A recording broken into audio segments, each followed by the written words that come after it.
Hello दोस्तों, Krishna classes में आप सबका स्वागत है। मैं उषा। बच्चों, हम कॉम्प्लेक्स सेंटेंस को पिछली वीडियो में पढ़ चुके हैं। एक वीडियो हम कॉम्प्लेक्स सेंटेंस की पढ़ चुके हैं। ये हमारी सेकंड वीडियो होगी कॉम्प्लेक्स सेंटेंस की। हम जब कॉम्प्लेक्स सेंटेंस पढ़ेंगे तो पहले फर्स्ट वीडियो पढ़ेंगे, फिर सेकंड पढ़ेंगे। ये हमारी कौन सी वीडियो है? सेकंड वीडियो है। ठीक है बच्चों। तो फर्स्ट वीडियो में जैसा कि हम पढ़ चुके हैं, नाउन क्लोज की चर्चा कर चुके हैं। कॉम्प्लेक्स सेंटेंस में हमने पिछली वीडियो में चर्चा की थी कि कॉम्प्लेक्स सेंटेंस में जो सबऑर्डिनेट क्लोजेस होते हैं वो कितने प्रकार के होते हैं? 3 प्रकार के होते हैं। नाउन क्लोज, एडजेक्टिव क्लोज और एडवर्ब क्लोज। कितने होते हैं? नाउन क्लोज, एडजेक्टिव क्लोज और एडवर्ब क्लोज। ठीक है। तो नाउन क्लोज की जो हम चर्चा कर चुके हैं वो पिछली वीडियो में कर चुके हैं। ये हमारी सेकंड वीडियो होगी। तो सेकंड वीडियो में हम चर्चा करेंगे बच्चों एडजेक्टिव क्लोज की। ठीक है। कॉम्प्लेक्स सेंटेंस फिर एक बार देख लेते हैं। पिछली वीडियो में तो हम देख ही चुके हैं, एक बार फिर समझ लेते हैं। कॉम्प्लेक्स सेंटेंसेस को क्या कहते हैं? आश्रित वाक्य कहते हैं, जो दूसरे पर एक वाक्य का अर्थ नहीं निकलता, दूसरे पर आश्रित होता है। वो जब तक दूसरे वाक्य को भी नहीं बोलेंगे तब तक उसका सेंटेंस का पूरा भाव समझ में नहीं आता, सेंस समझ में नहीं आता। तो इन वाक्यों में एक प्रिंसिपल क्लोज होता है और कम से कम एक सबऑर्डिनेट क्लोज होता है। क्या होता है? एक सबऑर्डिनेट क्लोज होता है। सबऑर्डिनेट को क्या कहते हैं हिंदी में? आश्रित उपवाक्य। ठीक है। आश्रित मतलब, आश्रित का मतलब डिपेंडेंट, दूसरे पर डिपेंडेंट, सेल्फ डिपेंडेंट नहीं होता है वो।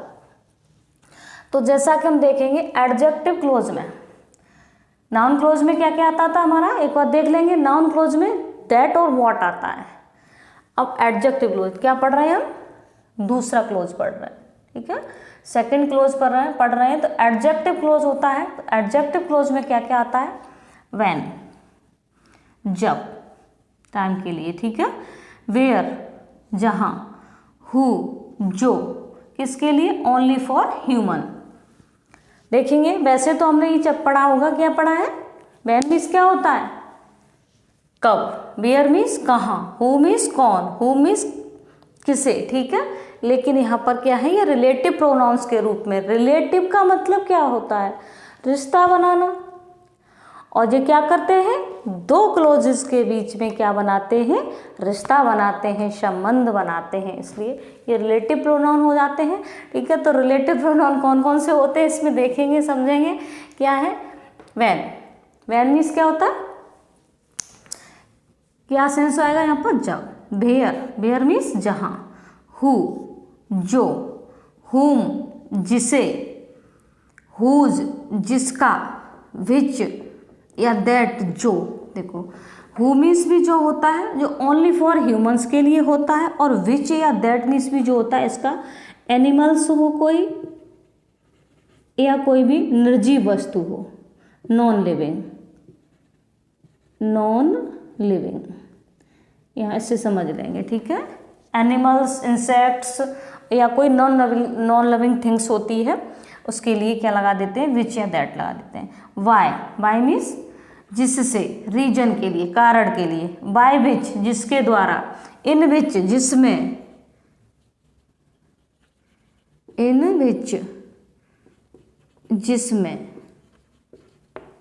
क्या? जैसे हम ये कहें यह वही मंदिर है जिसमें मेरी मम्मी पूजा करती हैं, तो जिसमें। ठीक है।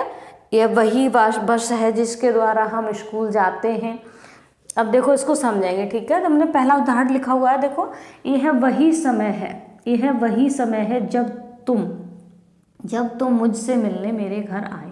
जब, क्या लगा है? जब। यह वही स्थान है जहां बच्चे खेला करते थे। यह वही लड़की है जो मेले में नाच रही थी। यह वही लड़का था जिसे अध्यापक ने कल दंड दिया।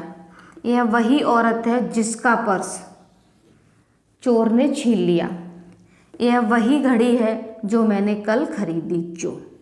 ठीक है। अब जैसे ये रह गए बाय विच। अब ये जिसको हम समझना चाहें तो इसको इस तरह समझ सकते हैं। बाय विच लिखा हुआ है, बाय विच, जिसके द्वारा। यह वही साइकिल है जिसके द्वारा मेरे दादाजी बाजार जाया करते थे। इन विच, यह वही घर है या वही शहर है जिसमें मेरा परिवार रहता है या रहता था। ठीक है। तो इस तरह से ही हमारे रिलेटिव प्रोनाउंस हो जाते हैं। तो इनको हम कैसे ऐड करते हैं, ठीक है। तो ये रिलेटिव प्रोनाउंस क्या है, ये है वही समय है। तो कौन सा समय, तो ये जो हो रहे हैं वो क्या है हमारे, ये है हमारे सबऑर्डिनेट क्लोजेस। ये क्या है, सबऑर्डिनेट क्लोज है ये हमारा, ठीक है। और ये क्या है हमारा, प्रिंसिपल क्लोज है। तो इसमें जैसा कि हम जानते हैं प्रिंसिपल क्लोज होती है और एक क्या होता है, सबऑर्डिनेट क्लोज होता है। तो प्रिंसिपल क्लोज ये है हमारी, तो समझ लेंगे और बना लेंगे, इसको देखेंगे। और देखो बच्चों, जो हमारा टेट, सुपर टेट जो भी है उसमें भी कॉम्प्लेक्स कंपाउंड सेंटेंस आते हैं। कल जो टेट हुआ है उसमें फर्स्ट क्वेश्चन इंग्लिश का कॉम्प्लेक्स सेंटेंस था बच्चों, और किससे था, नाउन क्लोज से था। किससे था, नाउन क्लोज से बना था, व्हाट से बना था, किससे बना था, व्हाट से बना था, ठीक है। पेपर ले लिया गया उसी समय, पेपर रद्द हो गया, लीक हो गया, इसलिए इस चक्कर में ये नहीं क्लियर कर पाया। नहीं था मैं आपको आज इस वीडियो के माध्यम से मैं आपको दिखाती कि किस तरह के क्वेश्चंस, किस तरह से कॉम्प्लेक्स कंपाउंड कंडीशनल से इस वाक्यों को पूछ लेता है। तो इंग्लिश सेक्शन जो था उसमें फर्स्ट सेंटेंस कॉम्प्लेक्स पूछा गया था, ठीक है। मैं खुद गई थी देने, इसलिए मुझे पता है। तो आप ये मान लीजिए, ये किससे मैंने पिछली वीडियो में आपको पढ़ाया था, नाउन क्लोज पढ़ाया था। तो नाउन क्लोज जो का है, नाउन क्लोज में क्या बताया था मैंने आपको, दैट और क्या आ जाता है, व्हाट आता है। किस में आते हैं ये दोनों, नाउन क्लोज में आते हैं, नाउन क्लोज में आते हैं, ठीक है। अगर कोई भी सेंटेंस दैट से जुड़ा है या व्हाट से जुड़ा है तो आप ये मान लीजिए वो कॉम्प्लेक्स सेंटेंस है। कौन सा है, कॉम्प्लेक्स सेंटेंस है। और यदि कोई सेंटेंस मान के चलिए, अब तो वो तो हमने नाउन क्लोज पढ़ लिया, फर्स्ट वीडियो में पढ़ लिया, सेकंड हम पढ़ रहे हैं, तो ये दूसरा कौन सा क्लोज पढ़ रहे हैं, एडजेक्टिव क्लोज पढ़ रहे हैं। तो एडजेक्टिव क्लोज में क्या पढ़ रहे हैं, अगर क्या आ जाए, व्हेन आ जाए, वेयर आ जाए, हु आ जाए, हुम आ जाए, हुज आ जाए, ये सब आ जाए तो क्या हो जाते हैं। अब देखो बनाएंगे तब हम इसको क्लियर करते हैं, ठीक है। पहले इनको बनाते हैं, उसके बाद देखते हैं कि किस तरह से पूछ लेता है कंपटीशन में इसको, ठीक है। देखो यह वही समय है, तो दिस इज द टाइम, जब क्या लगाएंगे, जब के लिए ये लगी है वैन, दिख रहा है ये, वैन तुम मुझसे मिलने मेरे घर आए, you came to my home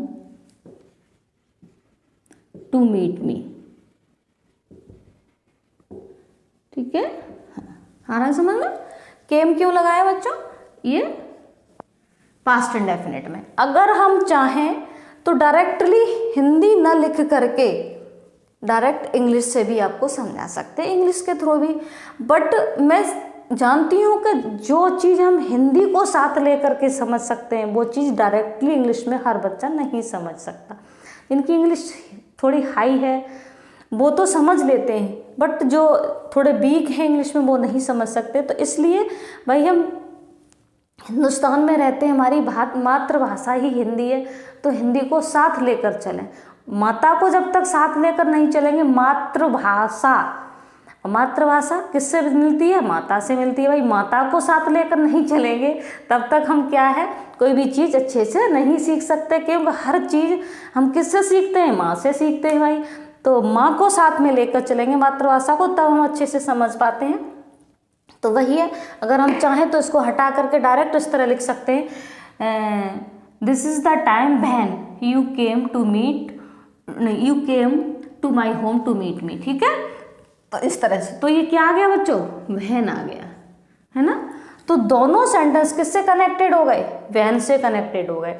अब व्हेन से कनेक्टेड हो गया तो ये मान लीजिए अगर वो पूछता है तो ये कौन सा सेंटेंस हो गया, कॉम्प्लेक्स लिख देगा, कंपाउंड लिख देगा, कंडीशनल लिख देगा, कुछ और भी लिख सकता है, प्रेजेंट परफेक्ट कंटिन्यूअस लिखता है, कुछ भी लिख सकता है, ठीक है। अगर हमारा सेंटेंस, दोनों सेंटेंस किससे कनेक्टेड हैं, व्हेन से कनेक्टेड है, तो वो कौन सा हो गया, कॉम्प्लेक्स सेंटेंस हो गया। अब देखो सेकंड बनाएंगे, यह वही स्थान है जहां बच्चे खेला करते थे, तो दिस इज द प्लेस, या वही का जो सेंस है ना ये, फिर आप कहें कि वही की तो अंग्रेजी में हम लगा ही नहीं रहे हैं, इसका सेंस इसमें चला जाता है, इसमें, ठीक है। दिस इज द प्लेस,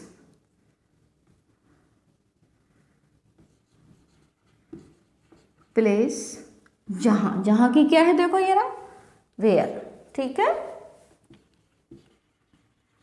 बच्चे खेला करते थे, चिल्ड्रन यूज्ड टू, मैंने आपको पढ़ा दिया है ये यूज टू प्ले, ठीक है।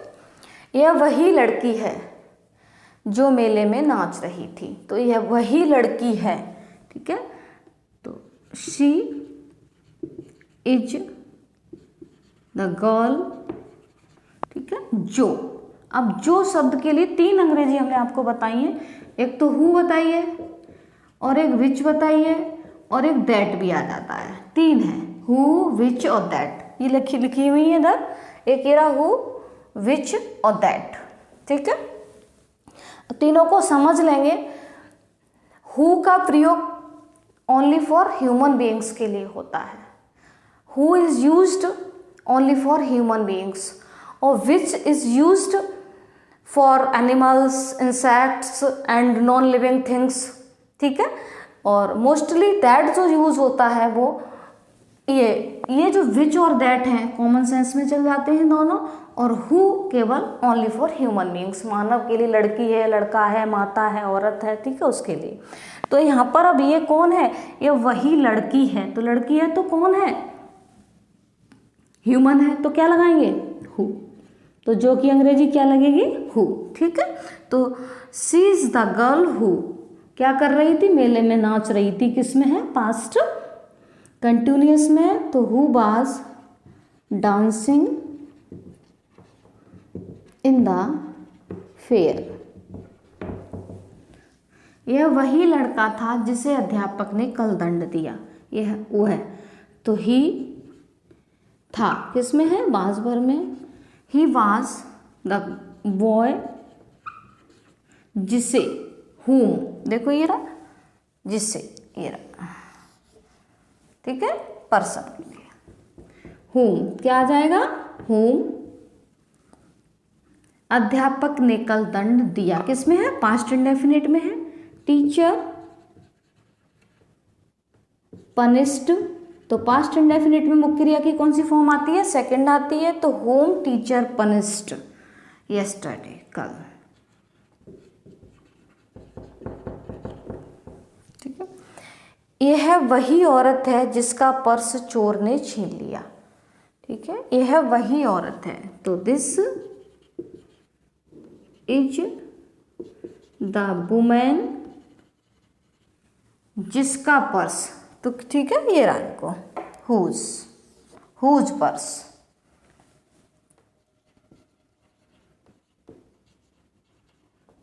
हुज पर्स चोर ने छीन लिया, थीफ छीन लिया, स्नैच्ड, ठीक है। यह वही घड़ी है जो मैंने कल खरीदी थी, तो यह वही घड़ी है, तो जो, अब देखो यहां भी आया है, दिस इज द वॉच, जो, अब देखो यहां भी जो आया है, ठीक है। यहां किसके लिए आया था, लड़की के लिए आया था, और यहां आया है घड़ी के लिए, जो, तो यहां पर हु नहीं आएगा, या तो आप लगाएंगे विच या लगाएंगे दैट, ठीक है। तो जो भी आप समझ पाए विच लगा दीजिए, ठीक है। तो this is the watch which मैंने कल खरीदी, तो आई बॉट, बाई की सेकंड फॉर्म क्या हो जाती है, वॉट यस्टरडे, ठीक है बच्चों। इस तरह से ये हमारा क्या हो जाता है, कॉम्प्लेक्स सेंटेंस का एडजेक्टिव क्लोज क्लियर हो जाता है, ठीक है। तो इस तरह से हमारे कॉम्प्लेक्स सेंटेंसेस के आश्रित वाक्यों के कितने क्लोजेस क्लियर हो गए, नाउन क्लोज क्लियर हो गया और एडजेक्टिव क्लोज क्लियर हो गया। अब देखिए थोड़ा सा, हु किससे जुड़ा है, हु से जुड़ा है, वेयर से जुड़ा है, वहन से जुड़ा है, हुम से जुड़ा है, हुज से जुड़ा है, ठीक है। अगर ये दोनों सेंटेंस हुम से जुड़े हुए हैं तो आप अगर आइडेंटिफाई करवा रहा है तो क्या बताएंगे इसको, ये कॉम्प्लेक्स सेंटेंस है। समझ में आया? इसी तरह से पहचान लेते हैं, इस तरह से हमारा। अब हम थर्ड जो इसका पार्ट बनाएंगे बच्चों, एडवर्ब क्लोज इसका रह गया। अब नेक्स्ट वीडियो में आपसे मिलेंगे। थैंक यू, धन्यवाद।